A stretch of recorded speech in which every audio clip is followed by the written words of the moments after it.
there was no choice of, do you get back up? You get back up. There is no choice in the matter. It was, you don't stay down, you get back up. I had hit a ceiling at 27 years old. You should never be hitting ceilings at 27 years old in a huge organization. Or working 20-hour days. Instead of looking at mistake as a mistake, look at it as a missed take. Like, try again, next take, let's try this again. And the only way you fail is if you stop trying. The horse is gonna run you over and you gotta get up. Like, you gotta keep living. You can't just like lay here and be like, I decide I'm no longer breathing. Like, that doesn't, you can't do that. You have to keep going. You're listening to Fine is a Four-Letter Word.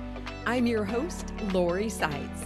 This show exists because fine is a lie leaders tell themselves, and it costs them their people, their culture, and their impact.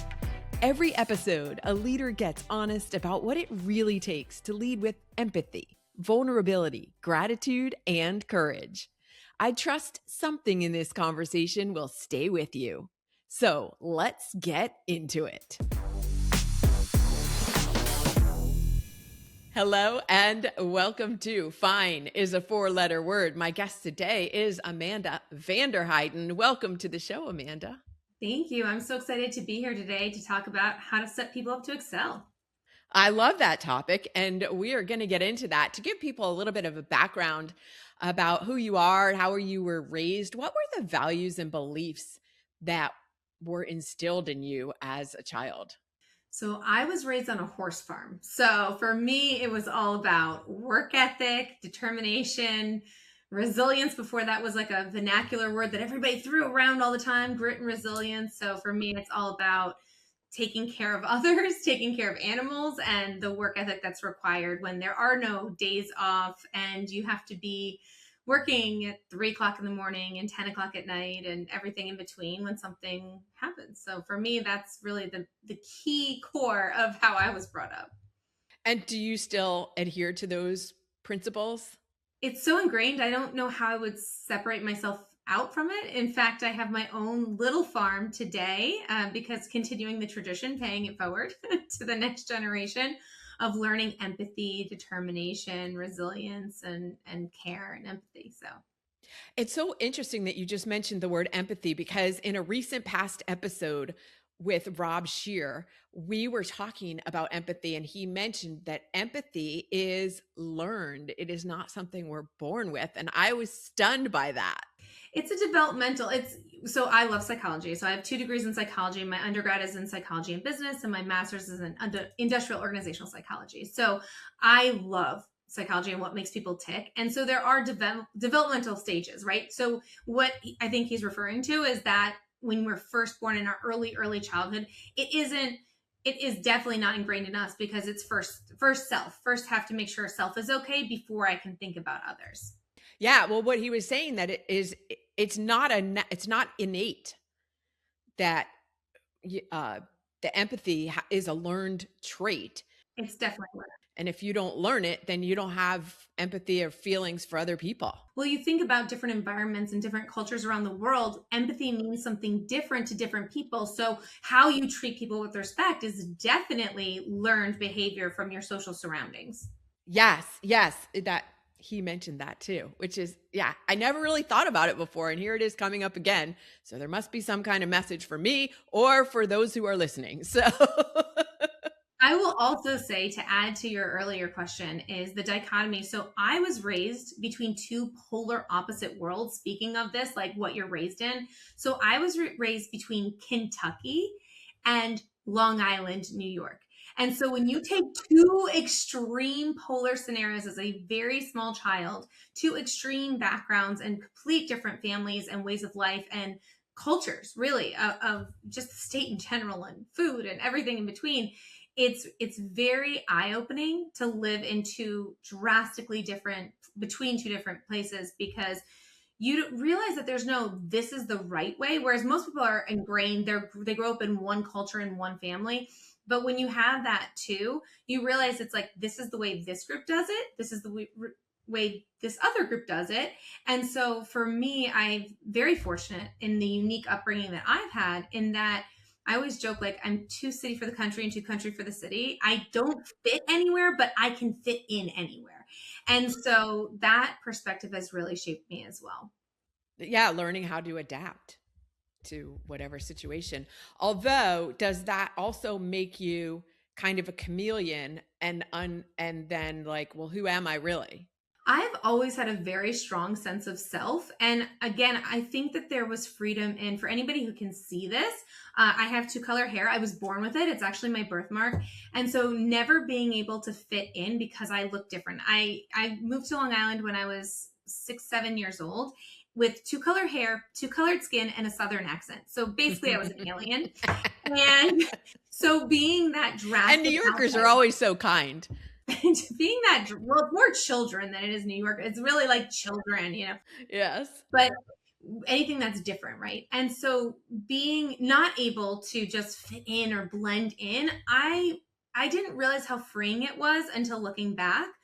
But there was no hiding. There was no being something else because I was always going to be different.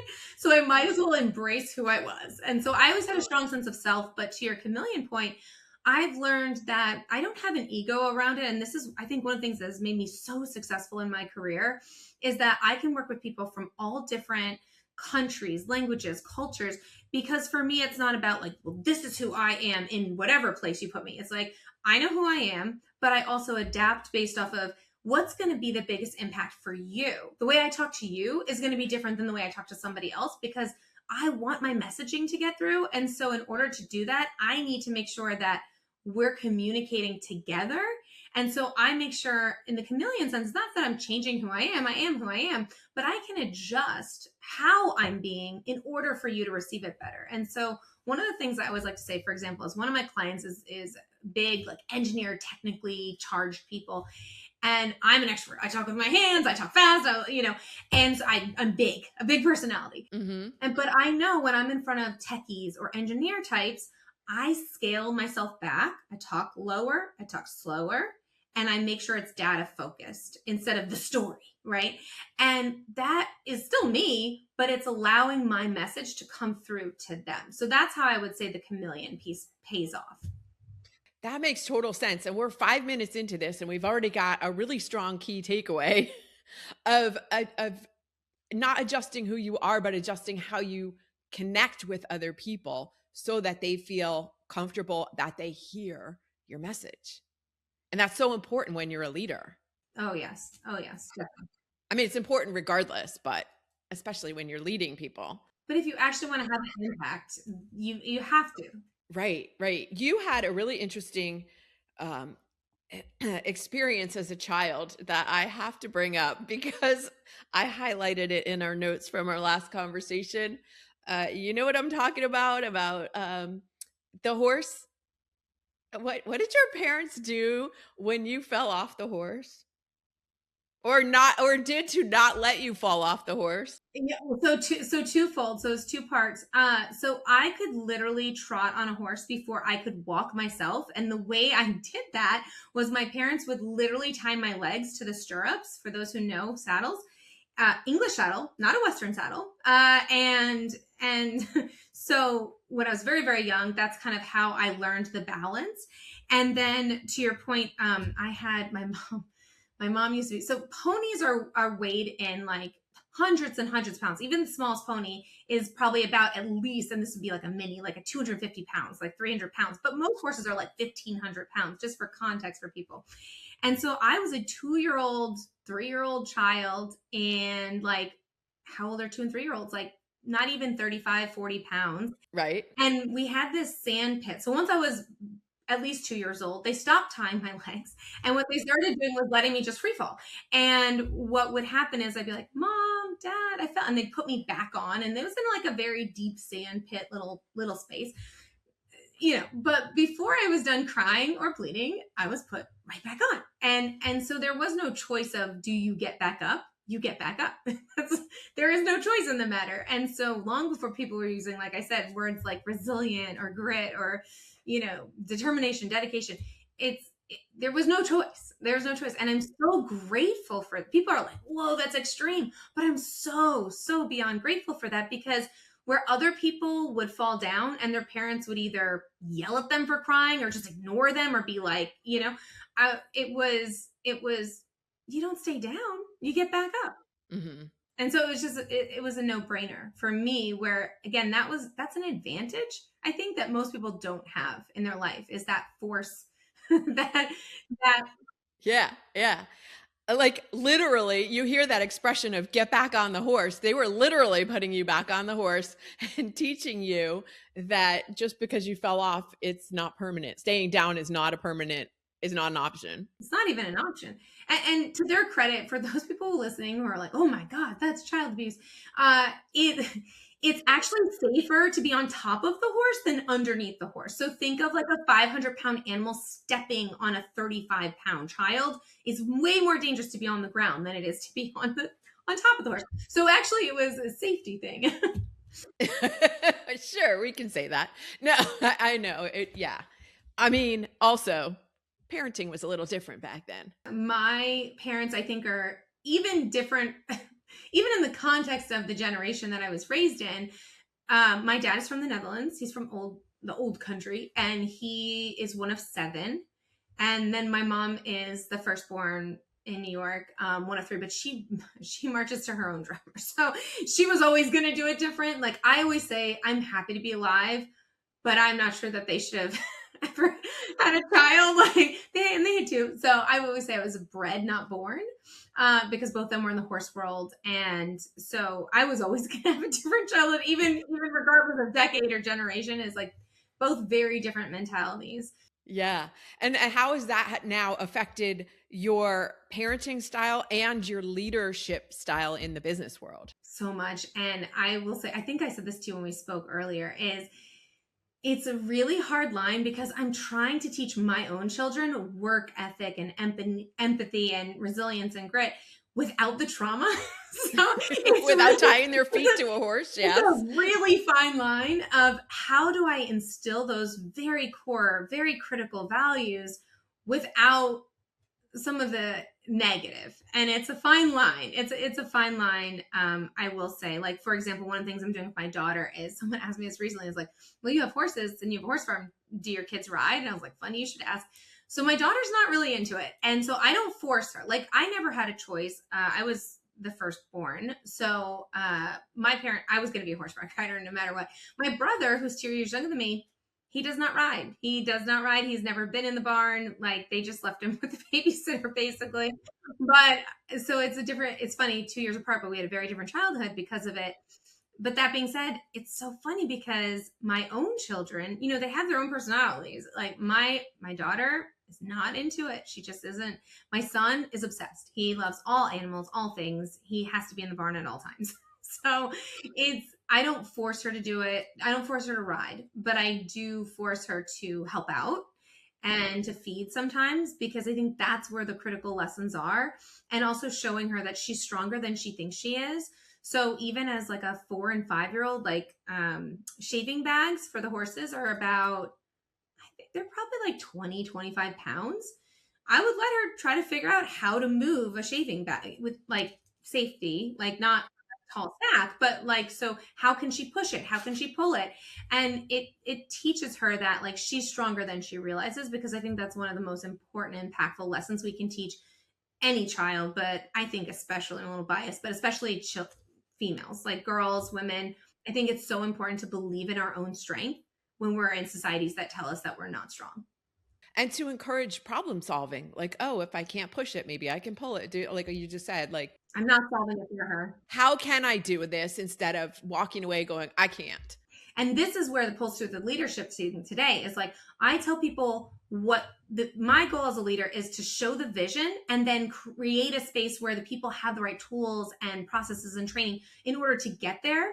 But I'm a strong believer in, they have a very clear vision, but let the creativity, let them come and be part of the solution, because that's where you're going to get the best buy-in. That's where you're going to get the best results, is when people have that sense of authority and autonomy, and they have skin in the game, because they're like, okay, someone's not force feeding it to me. So it's like, there's no rejecting it because it's your idea. It's just creating that strong vision and really influencing and encouraging people that why, selling them on the why, because then the what we can figure out together. It might look different for different people what the what is, but if we all have that clear why we're doing this and what good looks like, we're going to get to the right place. Yes.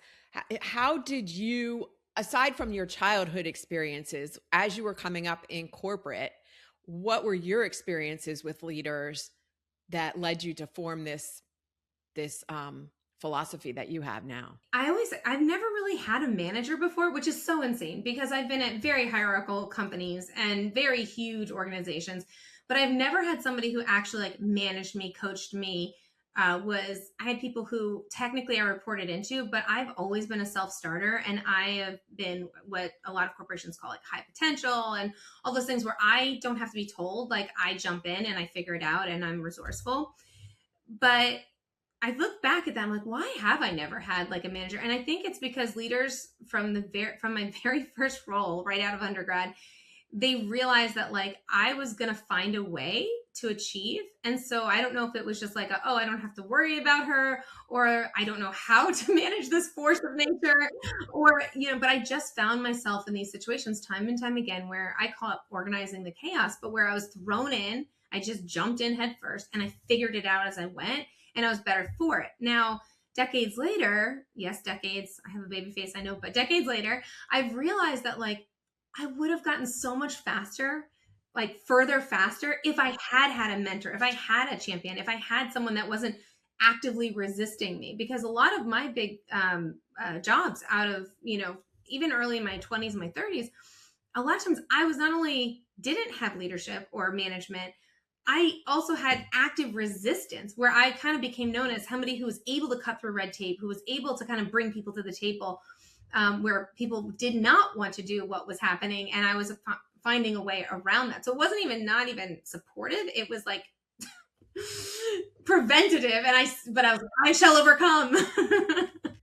And that led kind of to your story of being fine, not fine. Yes, definitely. Yeah, share some of that. So, and I feel like you could really take any segment of my life and look at it and be like, I love the title fine is a four-letter word because it's so true. And a lot of women we say like, we're fine. It's okay. We're fine. And there's so much underneath that fine. Right. And so I think, one of the things, okay, I promise this is related, but it's a little bit of a tangent. It's okay. We love stories. I had gone to a leadership conference where I was, helping scale up. It was about 550 people, only in the US, but from all different departments, divisions. We had like high potential, like youngins that were like in their 20s. And then we had like people who were 40s, 50s, but they were individual contributors, but they were like niche. And we had all these different people. And the only common thread between all of them was the company they were with and the fact that they were going to becoming people leaders for the first time. So some of them, it was because they were high potential people and they were in their 20s and they were taking on a person or a team. And some of them is because they were specialized skill set that they had been doing this thing for decades, some of them, but they had never actually managed people. They might have managed a process, et cetera, et cetera. So we flew in people. It was a big initiative. It was a huge initiative. And we had the most senior level leaders flying in. It was a 3-day event that we did and that I was helping, put together and get the results and all that good stuff. And each day of the 3-day training, we brought in leaders to rile them up and get them excited and engage with them. And, we had like the keynote basically. And the reason why I say this, I promise is relevant, is that the first night we went out to dinner with the most senior person. And when you walked into the room, you just knew who the most senior person was. I can't really, what people call it is executive presence, right? You just knew that person was the most senior, not because they had this air of treat me important. It just was very clear who the most senior person was in the room. And it doesn't necessarily mean age. It just means like position in the company or whatever. Mm-hmm. There's an energy to it. Yes. And he blew everybody else away. He was by leaps and bounds. The second day, we had even more senior level people come in. And it was the first time I really learned this, and I could like barely articulate it, but I could articulate that like, oh, last night he was the most important. He was the most, I won't say important, but he was the most executive presence. You could tell that he was the leader in the room. The second day, I was fortunate enough to be with him and a couple of other people that had just flown in. And I was like, oh, like they're at a different level. And you could see it. And it was so crisp in my brain when you see the dichotomy of like one night he was like the most senior leader. And then a couple other people fly in. And again, I'm not ingrained in this company, so I don't know like the leader, the levels or whatever. It didn't matter what the role title was. It was like the presence. And then the third day we had the C-suite come. And again, once again, the C-suite, when they were in front of the second layer and then the first layer guy, night and day difference. And so the reason why I say this is because, especially with what I do, especially with these large scale initiatives that I'm driving and I'm getting the results for, and I'm creating the strategy for, and I'm dealing with these very, very senior level top executives across industries, around the world. Executive presence is like almost like a catchword. Like people are like, ooh, that's a fancy word. What does it mean? Right. But like you said, to your point, there's an energy to it. It's really hard to articulate and to define it. But when you see it, you know it. And so the way this relates, I swear, I promised I'd bring it back. And here's how I'm bringing this back, is that as professional women, as senior leaders, we have to be fine, but we also have to be present. We have to be professional. We need to be put together. We need to be a certain way in order to get the results for people and in order for them to trust us to really lead what we're leading and to get what we need to get out of people. And so it's not okay to fall apart or to have a bad day because it's not really about you. And it takes a lot of skill to be aware of your own self and how people are perceiving you and adjust it in order to do it. So whereas, again, fine is 4-letter word, right? If someone asks me, like, if you ask, how are you doing today? And I'm like, fine, or I could say fine, or I could, there might be an appropriate reason why you would say fine, because if you're asking me out of politeness and really I'm here to help you or your audience, well, then I do need to be fine because I need to pull it together so that you can get what you need to get. Right? Sure. Well, it doesn't matter what's going on in the background, right? So it's like organizing the chaos a little bit. It is. That's an interesting perspective on it. And at the same time, if you're not fine and not asking for help, then no one's benefiting there. Well, and that's where we'll go next, right? Is the whole pouring from an empty cup thing. And I am so guilty of this. Like pot, kettle, like if anybody listening there's like, oh yeah, she knows. It's like, I only know because I'm speaking to myself directly when I'm saying these words.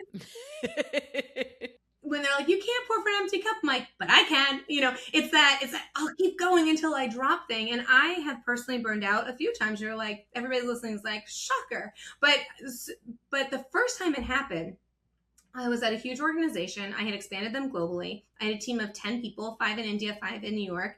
And we were responsible for 17,000 people around the world.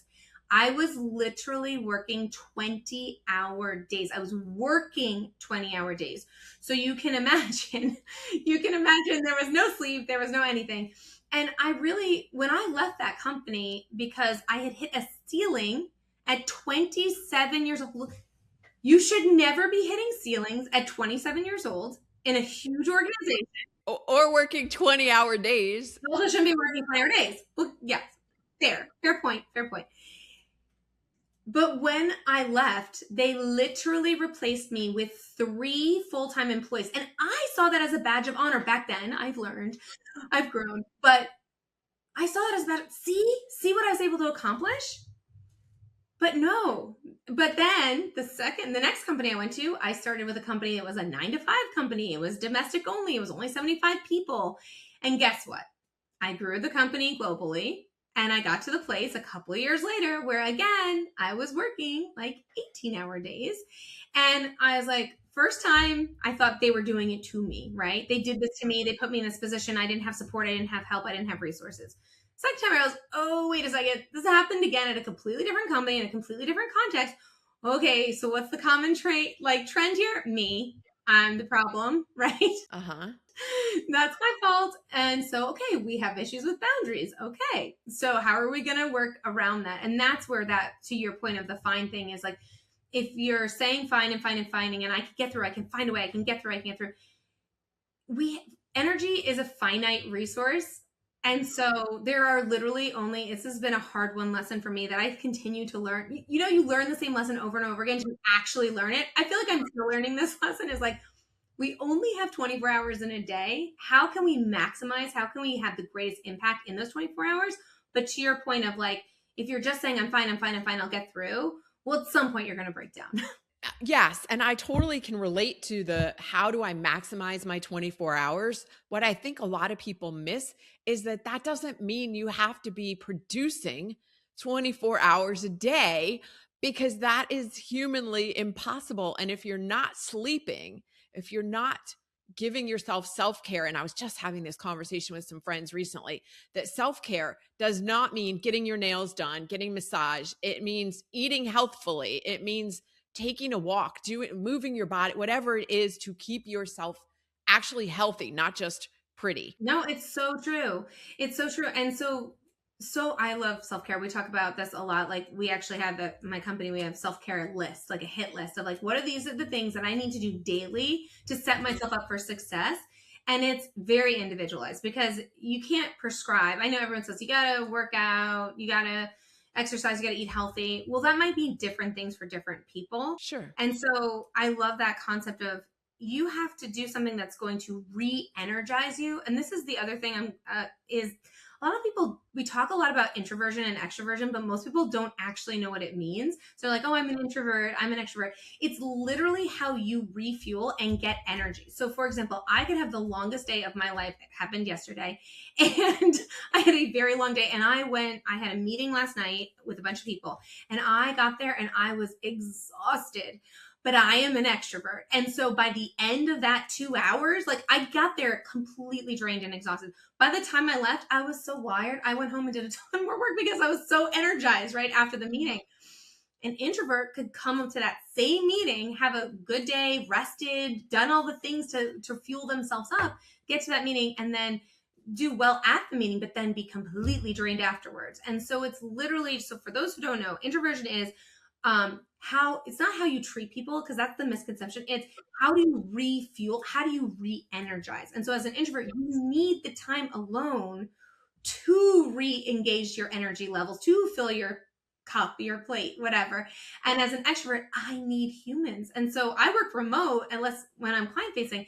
And so you have to also set yourself up for success because right now I really miss humans. I'm on the phone all day with humans. I do meetings like this, but it's not the same as the energy levels you get when you're all together.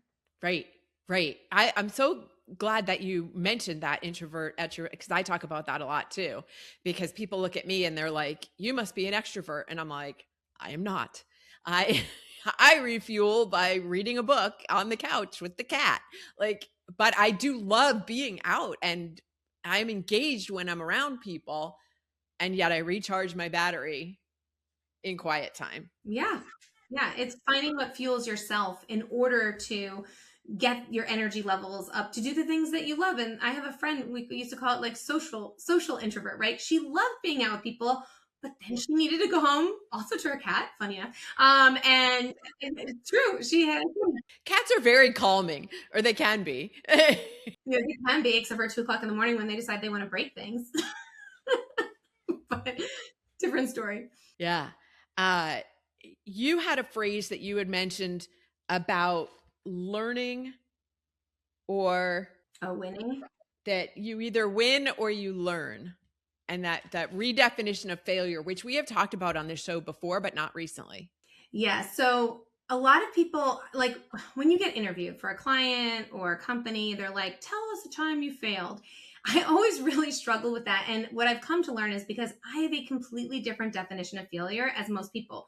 So when you make a mistake or you have a failure or something didn't work out the way you intended for it to work out, to me, I don't see that as a failure. And maybe this is part of like the resilience and the grit thing is like you fell off the horse. Okay. Mm-hmm. But what did you learn from that fall? And there's always something. I'm a big believer in like silver lining, like looking for the silver lining, because you might not see it at the time. It might take a long time, but I'm a strong believer that you either win, like if you're in a competition or if you're trying something or if you're going for a goal, or you learn something. And as long as you have that mindset, you never really fail unless you stop trying. And I think we talked about this, but I was having a conversation actually with one of my aunts, And there was a phrase at the time that people loved, is like, it talked about fail forward. And I love it. And to me, that's so empowering. But to her, she's like, don't say that about yourself. Don't say that you're failing. And I was like, no. It's not a bad thing. It's a good thing. It's like, I might have fallen down, but I keep going forward. I keep learning. I keep growing. And that's really, as humans, that's what we do. Like, and so many people are so afraid to try something because they might be bad at it or they might fail. But the fear is way worse than the actual thing, because then you realize, like, for example, I fell off a horse. What did you learn from that? I learned I could get back up again.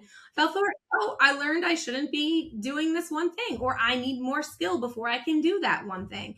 And so if you look at it like that, it's funny, someone just said this last night, but I will claim it and say, instead of looking at mistake as a mistake, look at it as a missed take. Like, try again.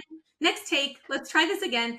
And the only way you fail is if you stop trying. Yes. That's my only that's my only thing for failure. It's like, if you stop, but I'm just, as you can probably tell, not a personality that can just stop.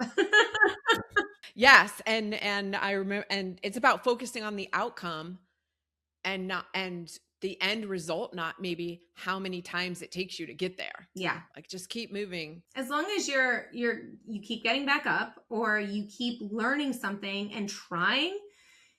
I know it sounds like a cliche, but it really is the difference. And you see these people, and it's really hard for me to understand them. And like I said, I have 2 degrees in psychology. I love understanding people. I love getting into what makes people tick and the motivation.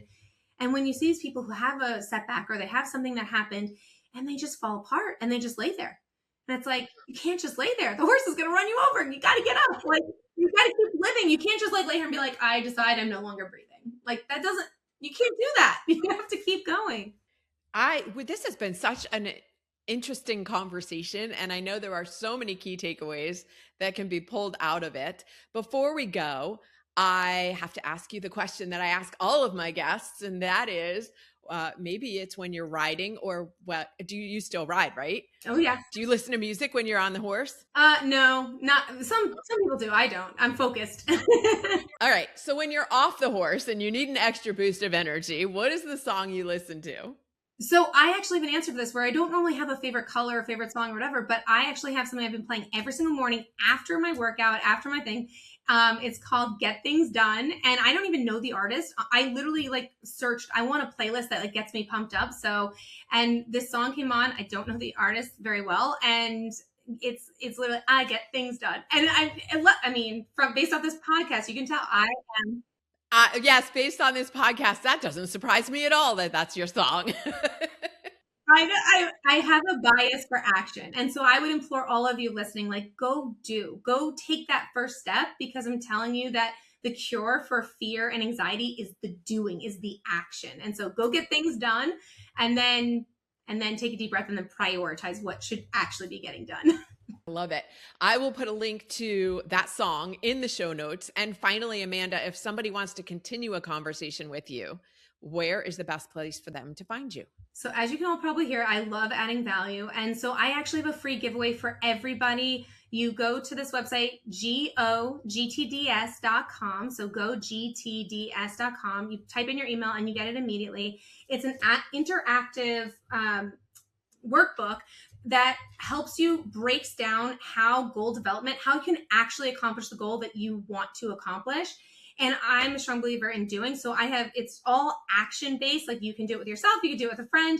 It's completely free for anyone. And I really want people to get to the next level and set people up to succeed. So that is my gift to all of you listening. Oh, thank you. I will put a link to that in the show notes as well, to make it simple and easy for people to get to. Amanda, thank you so much for joining me today on Fine is a 4-letter word. Thank you for having me. We covered everything from falling off horses to executive presence, burnout, resilience, and leading with empathy. Amanda Heiden shared a lot of stories in this conversation, and they seem like different topics, but every one of them came with a leadership lesson. Here are the ideas that stood out to me and that I think are worth carrying with you long after this episode ends. First, adjust how you connect, not who you are. Amanda scales herself back with engineers and turns up the story with others, but it's still her underneath. She grew up never quite able to blend in. She had a different look, a different accent, dropped into a brand new place as a kid, and learned early that adapting how you show up isn't the same as hiding who you are. Second, you're stronger than you think. And the best way to learn that is by trying something yourself, not having it solved for you. Amanda doesn't rescue her daughter from a heavy bag of shavings. She lets her figure out how to push it or pull it or move it. It's deliberate. She wants her daughter to know her own strength in a world that doesn't always send that message to women. Third, there's no such thing as failure unless you stop trying. You either win or you learn. Amanda has a phrase for it. It's not a mistake, it's a missed take. Try the next one. The only real failure is giving up. Fourth, energy is a finite resource, and saying I'm fine while running on empty catches up with you. Amanda burned out more than once at two completely different companies years apart before she realized the common denominator in every burnout wasn't the job, it was her own boundaries. Fifth, know how you actually refuel. Introversion and extroversion aren't about being shy or outgoing. They're about what recharges you. Figure that out and build your life around it instead of forcing yourself into someone else's definition of self-care. And finally, the cure for fear is doing. Amanda's whole philosophy comes down to a bias for action. Take the first step before you feel ready. That's what we explored today. If this gives you something to think about, share it with someone who leads a team. I'm Lori Seitz, and this is Fine is a 4-letter word. I'll see you next time.